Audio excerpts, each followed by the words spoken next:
প্রতিহিংসা রাজনীতি, নোংরা রাজনীতি আমার রাজনীতির জীবনে আমি কখনো করি নাই। আমি অত্যন্ত সরল সহজ মানুষ, একটি সাধারণ পরিবারে মাটির ঘরে জন্মগ্রহণ করেছি।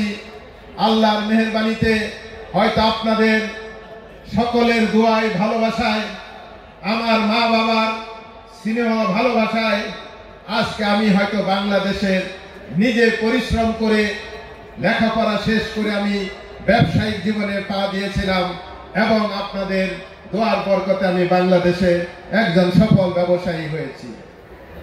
এবং তারপরে আমি সামাজিক উন্নয়নের কর্মকাণ্ডে জড়িত হতে যে আমি আজকে রাজনীতির সাথে জড়িত হয়েছি।